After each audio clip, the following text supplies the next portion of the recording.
Capítulo 15. A final do campeonato de quadribol. Ele me mandou isto, disse Hermione entregando a carta. Harry apanhou. O pergaminho estava úmido, e enormes gotas de lágrimas tinham borrado tão completamente a tinta em alguns pontos, que era difícil ler a carta. Cara Hermione, perdemos. Tive permissão de trazer Bicuço de volta a Hogwarts. A data da execução vai ser marcada. Bicucinho gostou de Londres. Não vou esquecer toda a ajuda que você nos deu. Hagrid. Eles não podem fazer isso, disse Harry. Não podem. Bicuço não é perigoso.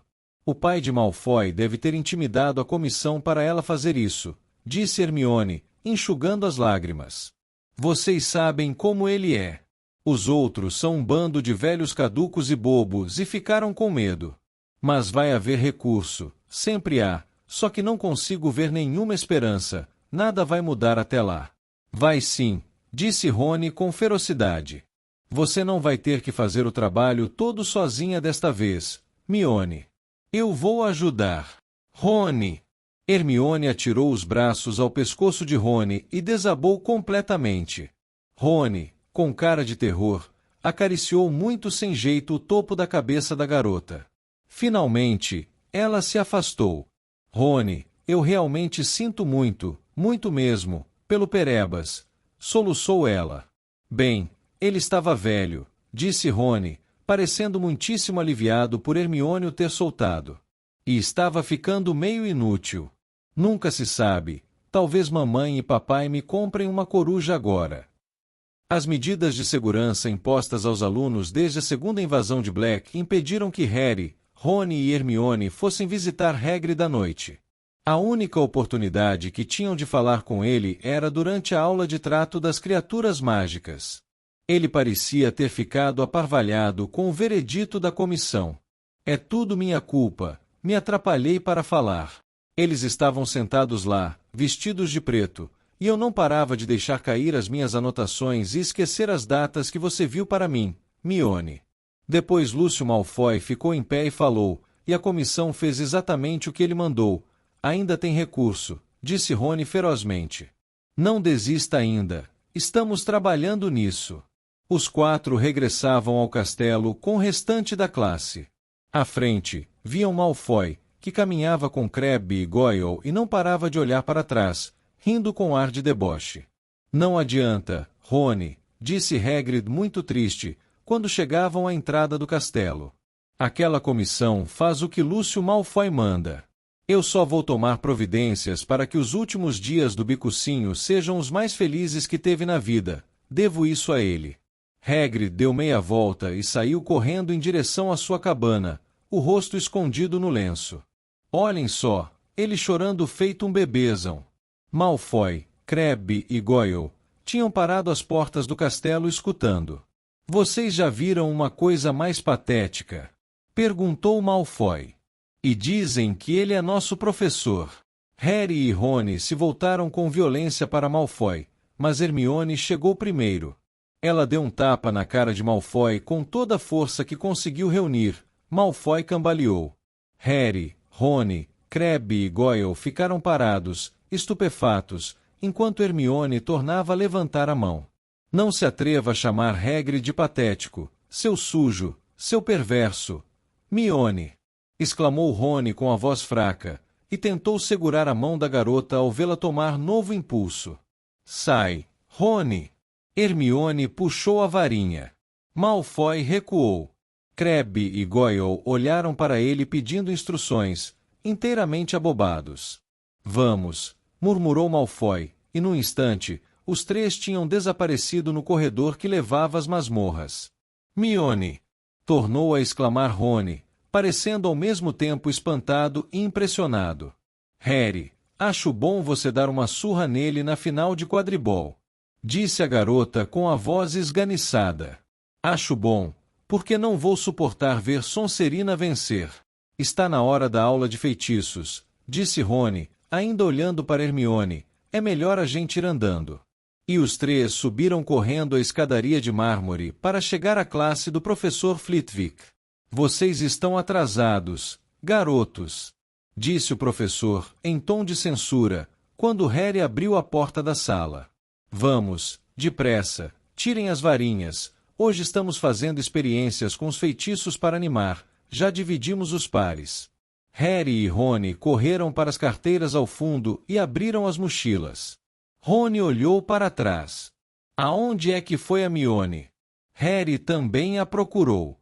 Hermione não entrou na sala. No entanto, Harry sabia que a garota esteve bem ao seu lado quando ele abriu a porta. Que coisa esquisita, comentou Harry, encarando Rony. Vai ver, ela foi ao banheiro ou outra coisa qualquer. Mas a garota não apareceu durante toda a aula. Ela bem que precisava de um feitiço para animar, também, comentou Rony quando os alunos saíram para almoçar, todos muito sorridentes. Os feitiços para animar tinham deixado em todos uma sensação de grande contentamento. Hermione não apareceu no almoço tampouco. Na altura em que terminaram a torta de maçã, os efeitos dos feitiços estavam se dissipando, e Harry e Rony começaram a se preocupar um pouco. Você acha que Draco fez alguma coisa a ela? Perguntou Rony, ansioso, quando seguiam apressados para a torre da Grifinória. Passaram pelos trasgos de segurança, deram a senha à mulher gorda e entraram pelo buraco do retrato para chegar à sala comunal. Hermione estava sentada à mesa, profundamente adormecida, a cabeça pousada sobre um livro aberto de aritmancia. Os garotos se sentaram, um de cada lado. Harry cutucou-a de leve para acordá-la. Que? Exclamou Hermione, acordando e olhando assustada para os lados. Já está na hora de ir? Qual é a aula que temos agora? Adivinhação, mas só daqui a 20 minutos, respondeu Harry. Hermione, por que você não foi à aula de feitiços? Que? Não. Guinchou Hermione. Me esqueci de ir à aula de feitiços. Mas como é que você pôde esquecer? Perguntou Harry. Você estava conosco até chegarmos à porta da sala de aula. Eu não acredito. Lamentou-se Hermione. O professor Flitwick ficou aborrecido. Foi o Malfoy. Eu estava pensando nele e me atrapalhei. Sabe de uma coisa, Hermione? Disse Rony, olhando para o livrão de aritmancia que a garota esteve usando como travesseiro. Acho que você está sofrendo um colapso mental. Está tentando fazer coisas demais. Não estou não, retrucou ela, afastando os cabelos dos olhos e procurando a mochila, com um ar de desamparo. Foi só um engano. É melhor eu procurar o professor Flitwick e pedir desculpas. Vejo vocês na aula de adivinhação. Hermione se reuniu aos dois garotos ao pé da escada para a sala da professora Sibila, 20 minutos mais tarde, com um ar extremamente encabulado.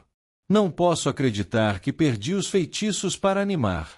E aposto como vão cair nos exames. O professor Flitwick insinuou que poderiam cair. Juntos, eles subiram a escada para a sala escura e abafada da torre. Brilhando em cada mesinha havia uma bola de cristal cheia de uma névoa branco-pérola. Harry, Rony e Hermione se sentaram juntos à mesma mesa bamba. Pensei que não íamos começar bolas de cristal antes do próximo trimestre, resmungou Rony, lançando à sala um olhar preocupado, à procura da professora, caso ela estivesse espreitando por ali. Não reclame, isso significa que terminamos quiromancia, murmurou Harry em resposta. Eu já estava ficando cheio de ver Trilona e fazer careta de aflição todas as vezes que examinava as minhas mãos. Bom dia para todos, saudou a voz etérea e familiar, e a professora saiu das sombras em sua costumeira e dramática aparição. Parvati e Lilá estremeceram de empolgação, os rostos iluminados pelo brilho leitoso das bolas de cristal. Resolvi começar a bola de cristal mais cedo do que tinha planejado, disse a professora, sentada de costas para a lareira, olhando para a turma. As parcas me informaram que o exame de vocês em junho tratará do orbe, e estou ansiosa para oferecer-lhes muita prática. Hermione deu uma risadinha. Bem, francamente. As parcas a informaram. Quem é que prepara o exame? Ela mesma. Que profecia assombrosa! Continuou a garota sem se preocupar em manter a voz baixa. Harry e Rony sufocaram risadinhas. Era difícil dizer se a professora os ouviu, pois seu rosto estava oculto pelas sombras.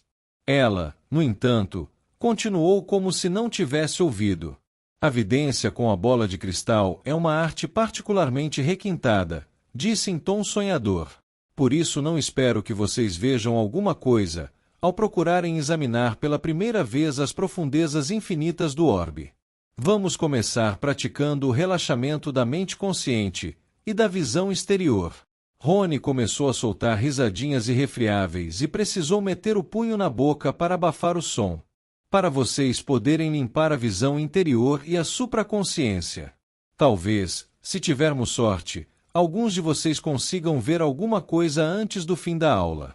E então começaram a praticar. Harry, pelo menos, sentiu-se extremamente bobo de mirar a bola de cristal, tentando manter a mente vazia, enquanto pensamentos do tipo, que coisa mais idiota, não paravam de lhe ocorrer.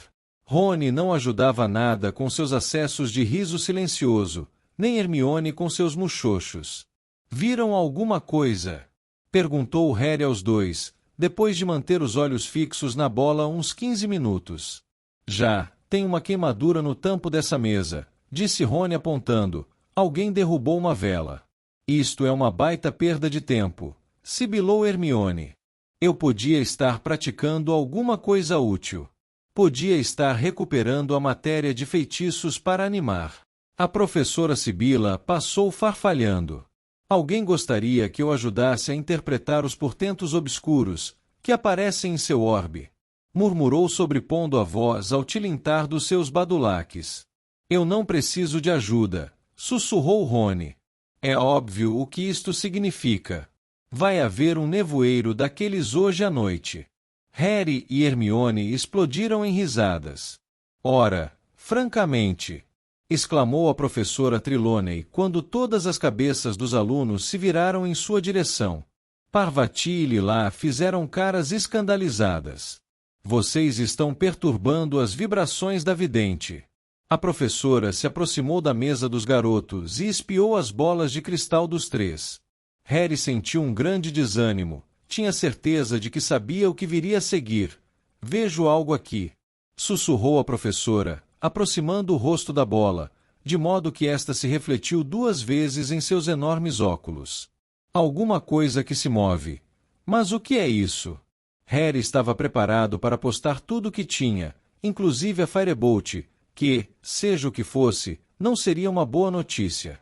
E não deu outra. Meu querido, sussurrou a professora, erguendo os olhos para ele. Está aqui, mais claro que antes. Meu querido, aproximando-se de você, cada vez mais perto. O sim. Pelo amor de Deus! Exclamou Hermione em voz alta. Não é aquele ridículo sinistro outra vez. A professora Sibila ergueu os enormes olhos para a garota. Parvati cochichou alguma coisa com Lila, e as duas olharam feio para Hermione também. A professora se ergueu, fitando Hermione com inconfundível raiva. Sinto dizer que do instante em que você entrou nesta sala, minha querida, ficou evidente que não tinha o talento que a nobre arte da adivinhação exige. Na verdade, eu não me lembro de jamais ter encontrado uma aluna, cuja mente fosse tão irreparavelmente terrena. Seguiu-se um momento de silêncio. Então, ótimo! Exclamou Hermione, de repente, levantando-se e enfiando o exemplar de Esclarecendo o Futuro na mochila. Ótimo! Repetiu, atirando a mochila sobre o ombro e quase derrubando o Rony da cadeira. Eu desisto, vou-me embora. E para assombro da turma, Hermione se dirigiu ao alçapão, abriu-o com pontapé e desceu a escada, desaparecendo de vista. Levou alguns minutos para todos se aquietarem outra vez. A professora parecia ter se esquecido completamente do sinistro. Deu as costas bruscamente, à mesa de Harry e Rony, respirando forte e ajeitando o diáfano chale mais perto do corpo. Ah! Exclamou Lila de repente, assustando todo mundo. Professora Sibila, acabei de me lembrar. A senhora viu a Hermione nos deixando, não foi? Na altura da Páscoa, alguém aqui vai deixar o nosso convívio para sempre. A senhora disse isso há um tempão, professora. Sibila sorriu suavemente. É verdade, minha querida, Eu sabia que a senhorita Granger iria nos deixar. Esperemos, no entanto, que tenhamos nos enganado com os sinais. A visão interior pode ser um fardo, sabem? Lila e Parvati pareceram profundamente interessadas e trocaram de lugar para que a professora pudesse parar a mesa delas. Um dia Hermione vai capotar, hein? Murmurou Rony para Harry, fazendo cara de espanto. Harry examinou mais uma vez a bola de cristal, mas não viu nada além de uma névoa espiralada. Será que a professora viu, de fato, o sinistro novamente? Será que ele, Harry, veria? A última coisa de que precisava era outro acidente quase fatal, com a final de quadribol cada dia mais próxima. As férias da Páscoa não foram exatamente relaxantes. Os alunos do terceiro ano nunca tinham recebido tantos deveres para casa. Neville Longbottom parecia às vésperas de um colapso nervoso, e não era o único. Chamam isso de férias, bradou Simas Finnegan, certa tarde na sala comunal. Ainda faltam séculos para os exames, qual é a deles? Mas ninguém tinha tanto a fazer quanto Hermione. Mesmo sem adivinhação, ela estava estudando mais matérias do que todos os outros. Em geral, era a última a deixar a sala comunal à noite, a primeira a chegar na biblioteca na manhã seguinte, tinha olheiras iguais às de Lupin e parecia estar constantemente prestes a cair no choro. Rony assumiu a responsabilidade pelo recurso de bicuço. Quando não estava cuidando dos próprios deveres, estava examinando volumes grossíssimos com títulos do tipo O Manual da Psicologia do Hipogrifo e Ave ou Vilão. Um estudo sobre a brutalidade do hipogrifo. Ficou tão absorto que até se esqueceu de ser antipático com o bichento. Entre mentes, Harry teve que encaixar os deveres entre os treinos diários de quadribol, para não falar das intermináveis discussões de táticas com Olívio. A partida Grifinória-Sonserina foi marcada para o primeiro sábado depois das férias da Páscoa. Sonserina liderava o campeonato por exatos 200 pontos. Isto significava, conforme Olívio não parava de lembrar ao seu time, que eles precisavam vencer a partida por um número de pontos superior a 200, para ganhar a taça. Significava, ainda, que a responsabilidade de vencer cabia em grande parte a Harry, porque capturar o pomo valia 150 pontos. Por isso você deve capturar o pomo somente quando obtivermos uma vantagem de mais de 50 pontos, dizia Olívio a Harry constantemente. Só se tivermos mais de 50 pontos, Harry, se não ganhamos a partida mas perdemos a taça. Você entendeu bem? Você só pode apanhar o pomo se tivermos. Já sei, Olívio, berrou Harry. Toda a Grifinória estava obcecada com a próxima partida. A casa não ganhava a taça de quadribol desde que o lendário Carlinhos Weasley, o segundo irmão mais velho de Rony, jogou como apanhador. Mas Harry duvidava se alguém no mundo, mesmo Olívio, queria essa vitória tanto quanto ele. A inimizade entre Harry e Malfoy atingiu o auge. Malfoy ainda sofria com o incidente da pelota de lama em Hogsmeade, e ficou ainda mais furioso que Harry tivesse conseguido escapar do castigo. Harry, por sua vez, não se esquecia da tentativa de Malfoy de sabotá-lo durante o jogo contra Corvinal, mas foi o caso de Bicuço que o deixou ainda mais decidido a vencer Malfoy diante da escola inteira. Nunca, na lembrança de ninguém, uma partida se aproximava com uma atmosfera tão carregada. Quando as férias terminaram, a tensão entre os dois times e suas casas estava a ponto de explodir. Pequenas brigas irrompiam nos corredores, que culminaram em um incidente perverso, no qual um quartanista da Grifinória e um sextanista da Sonserina acabaram na ala hospitalar, com alhos porós brotando dos ouvidos. Harry, pessoalmente, estava passando um mau pedaço. Não podia ir e vir sem que os alunos da Sonserina esticassem as pernas tentando fazê-lo tropeçar. Crabbe e Goyle não paravam de aparecer onde quer que ele estivesse e se afastar desapontados quando viam cercado de colegas. Olívio deu instruções para que Harry estivesse sempre acompanhado em todo lugar, para a eventualidade de algum aluno da Sonserina querer inutilizá-lo para o jogo.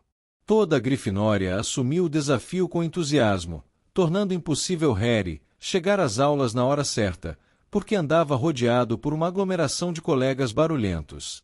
Mas o garoto se preocupava mais com a segurança da Firebolt do que com a própria. Quando não estava voando, ele trancava a vassoura no malão, e muitas vezes dava uma corrida à torre da Grifinória, nos intervalos das aulas, para verificar se ela continuava lá. Todas as atividades normais na sala comunal foram abandonadas na véspera do jogo. Até Hermione colocou os livros de lado. Não consigo estudar, não consigo me concentrar, comentou ela, nervosa. Havia uma grande algazarra. Fred e George Weasley enfrentavam a pressão, agindo com mais barulho e exuberância que nunca. Olívio estava a um canto debruçado sobre a maquete de um campo de quadribol, empurrando bonequinhos com a varinha e resmungando. Angelina, Alicia e Kate riam das piadas de Fred e George. Harry se sentou com Rony e Hermione afastado do centro das atividades, procurando não pensar no dia seguinte, porque toda vez que o fazia, tinha a terrível sensação de que alguma coisa enorme estava tentando voltar do seu estômago. Você vai se sair bem, disse Hermione a ele, embora parecesse decididamente aterrorizada. Você tem uma Firebolt, animou o Rony. É, respondeu Harry, o estômago se revirando. Foi um alívio quando Woody se levantou e gritou, time, cama. Harry dormiu mal, primeiro, sonhou que perdeu a hora e que Olívio gritava, onde é que você se meteu? Tivemos que chamar Neville para substituí-lo. Depois sonhou que Malfoy e o resto do time da Sonserina chegavam para a partida montados em dragões. Harry voava a uma velocidade vertiginosa, tentando evitar o jorro de chamas que saía da boca da montaria de Malfoy, quando percebeu que esqueceu sua vassoura. Começou, então, a cair pelo ar e acordou assustado. Levou alguns segundos para se lembrar que a partida ainda não se realizou, que estava seguro em sua cama, e que, decididamente, o time da Sonserina não teria permissão para jogar montado em dragões. Sentiu uma sede enorme, o mais silenciosamente que pôde, levantou-se da cama de colunas e foi se servir de água de uma jarra de prata sob a janela. Não havia movimento nem som nos jardins. Nenhum sopro de vento perturbava as copas das árvores na floresta proibida. O salgueiro lutador estava imóvel e transpirava inocência. Parecia que as condições para a partida seriam perfeitas. Harry pousou o copo e já ia voltar para a cama quando alguma coisa prendeu sua atenção. Havia um animal rondando o gramado prateado. Harry correu à sua mesa de cabeceira, apanhou os óculos, colocou-os e voltou depressa à janela. Não podia ser o sinistro, não agora, não na véspera da partida. Ele tornou a espiar os jardins, e depois de uma busca ansiosa, localizou-o. O animal ia contornando a orla da floresta agora. Não era o sinistro, era um gato. Harry agarrou o peitoril da janela, aliviado ao reconhecer aquele rabo de escovinha. Era só o bichento. Ou seria só o bichento? Harry apurou a vista, esborrachando o nariz contra a vidraça. Bichento parecia ter parado. O menino teve certeza de que estava vendo outra coisa, andando sob a sombra das árvores também. E naquele momento, ele apareceu, um cão gigantesco, peludo e negro, que se movia sorrateiramente pelos gramados. Bichento caminhava ao seu lado. Harry arregalou os olhos. Que significaria isso? Se Bichento também via o cão, como é que ele podia ser um agouro da morte de Harry? Rony, sibilou Harry. Rony, acorda. Preciso que você me diga se vê uma coisa. Tá tudo escuro, Harry, murmurou o amigo com a voz empastada. Do que é que você está falando? Ali embaixo. Harry espiou depressa pela janela. Bichento e o cão haviam desaparecido. Ele subiu, então, no peitoril para ver lá embaixo, nas sombras do castelo, mas os bichos não estavam mais lá. Aonde teriam ido? Um forte ronco lhe informou que Rony tornou a cair no sono.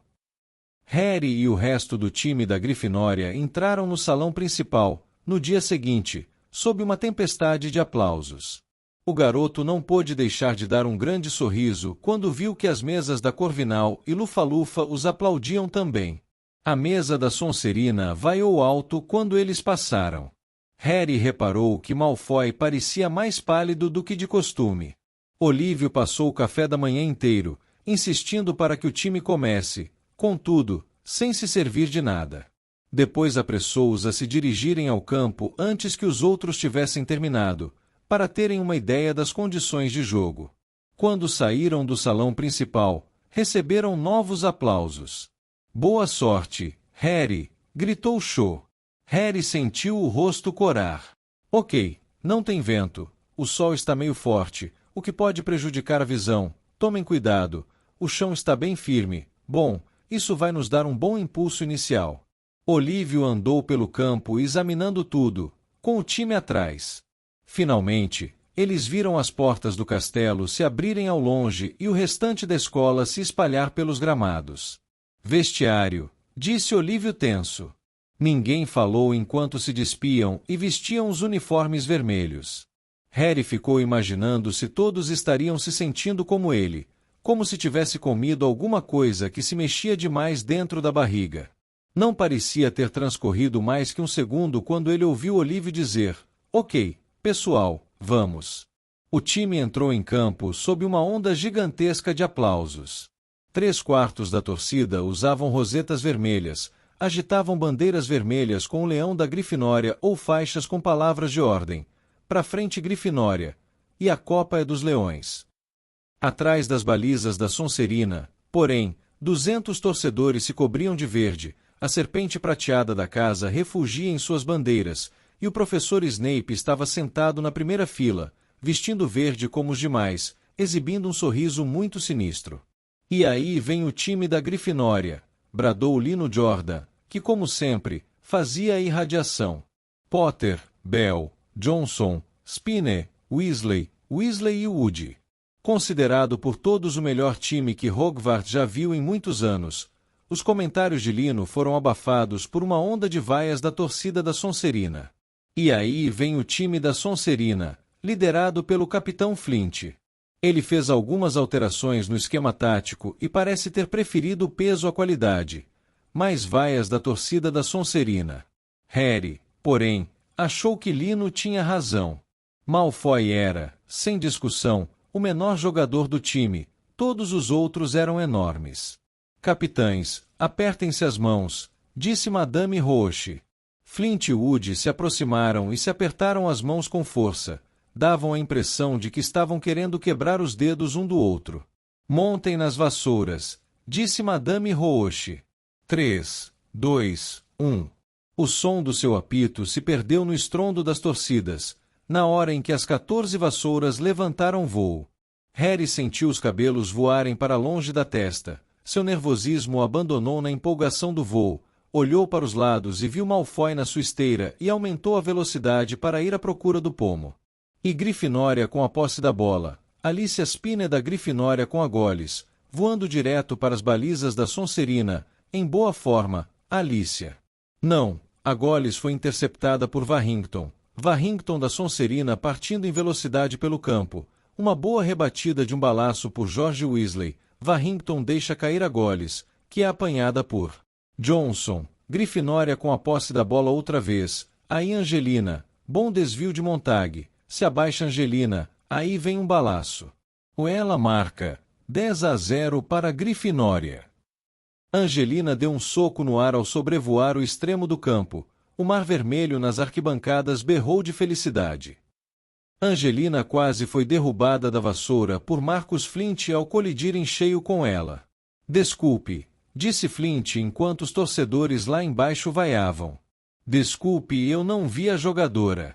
Não demorou muito. Fred Weasley atirou o bastão contra a cabeça de Flint, cujo nariz bateu com força no cabo da vassoura e começou a sangrar. "Chega!" gritou Madame Roche, mergulhando entre os dois. Pênalti contra a Grifinória pelo ataque gratuito ao artilheiro do seu adversário.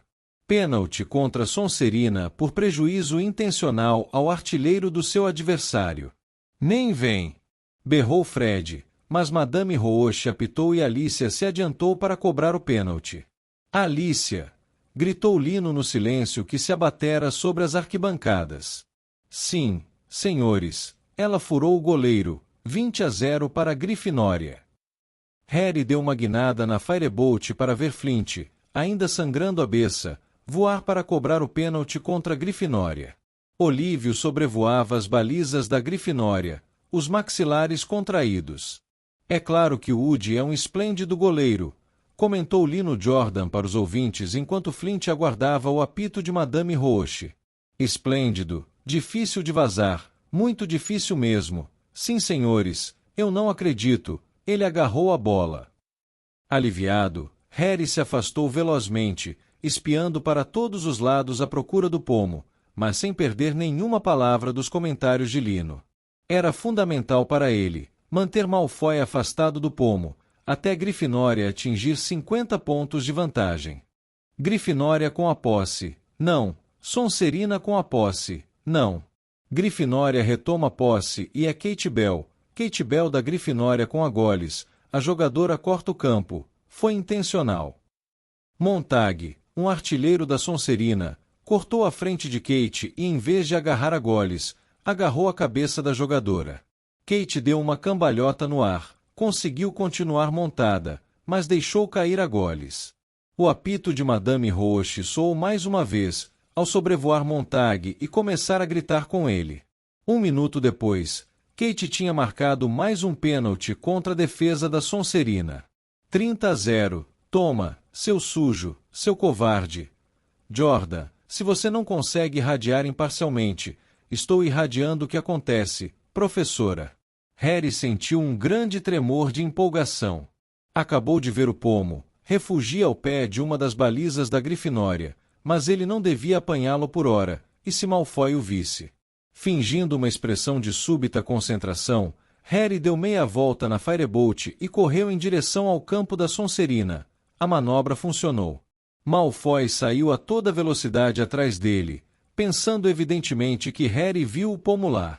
Um dos balaços passou voando pela orelha direita de Harry, arremessado pelo gigantesco batedor da Sonserina, Derek. Então, novamente, o segundo balaço roçou pelo cotovelo de Harry. O outro batedor, Bolly, vinha se aproximando. Harry teve um vislumbre fugaz, de Bolly e Derek voando em sua direção, com os bastões erguidos. Virou a Firebolt para o alto no último segundo e os dois batedores colidiram com um baque de provocar náuseas. Ah! Bradou Lino Jordan quando os batedores da Sonserina se separaram, levando as mãos à cabeça. Mau jeito, rapazes, vão ter que acordar mais cedo para vencer uma Firebolt.